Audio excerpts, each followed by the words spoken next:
السلام علیکم ورحمۃ اللہ وبرکاتہ۔ رب اشرح لی صدری ویسر لی امری واحلل عقدۃ من لسانی یفقہوا قولی رب زدنی علما یا حی یا قیوم برحمتک استغیث۔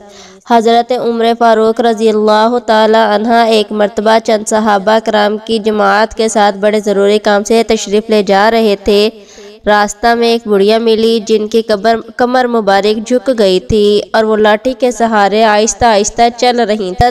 عمر فاروق رضی اللہ تعالی عنہ سے فرمانے لگی، کف یا عمر، عمر ٹھہر جا، کہاں لپکا جا رہا ہے؟ حضرت عمر رضی اللہ تعالی عنہ ٹھہر گئی اور بڑھیا لاٹھی کے سہارے سیدھی کھڑی ہو گئی اور فرمایا، اے عمر، میرے سامنے تیرے اوپر 3 دور گزر۔ معزز سامعین، اگر آپ چاہتے ہیں کہ میں آپ کو تینوں دور بتاؤں کہ حضرت عمر فاروق رضی اللہ تعالی عنہ کے کیسے دور تھے، تو آپ اس سے پہلے میرے چینل کو سبسکرائب کر لیں اور بیل آئیکن کے بٹن کو بھی دبا دیجئے۔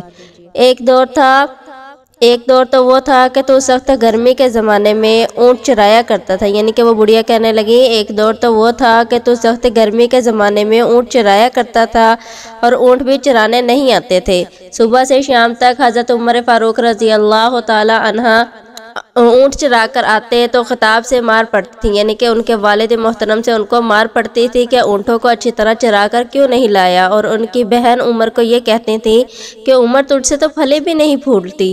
تو اس بڑھیا نے کہا کہ تو اونٹ چرایا کرتا تھا اور تیرے سر پر ٹاٹ کا یا کمبل کا ٹکڑا ہوتا اور تیرے ہاتھ میں پتے جھاڑنے کا انکرا ہوتا تھا۔ اور دوسرا دور وہ آیا کہ لوگوں نے تجھے عمیر کہنا شروع کر دیا، اس لیے ابو جہل کا نام بھی عمر تھا۔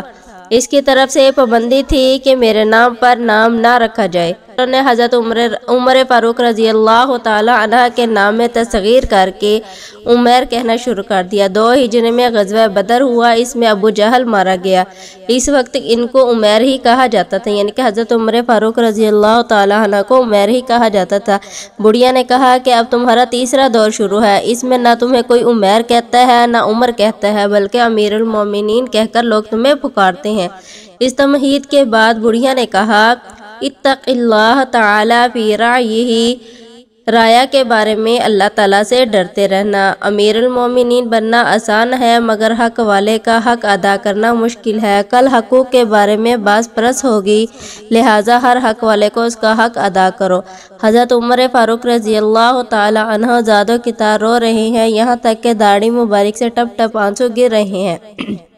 صحابہ کرام جو ساتھ تھے انہوں نے بڑھیا کی طرف اشارہ کر کے کہا، بس تشریف لے جاؤ۔ حضرت عمر فاروق رضی اللہ تعالی عنہ کے رونے کی وجہ سے زبان بھی نہ اٹھ سکی تھی، اشارہ سے منع فرما دی۔ ان کو فرمانے دو جو یہ فرما رہی ہیں۔ جب وہ چلی گئیں تب صحابہ رضی اللہ عنہم میں سے کسی نے پوچھا، یہ بڑھیا کون تھی جس نے آپ کا اتنا وقت ضائع کیا؟ حضرت عمر رضی اللہ تعالی عنہ نے فرمایا، اگر یہ ساری رات کھڑی رہتی تو عمر یہاں سے سرکنے والا نہیں تھا۔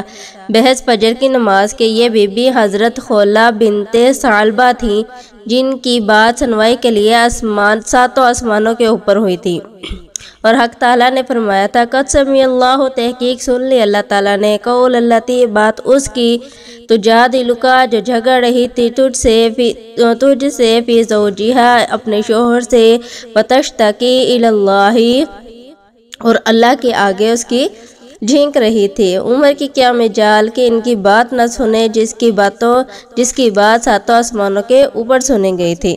وما علینا الا البلاغ المبین۔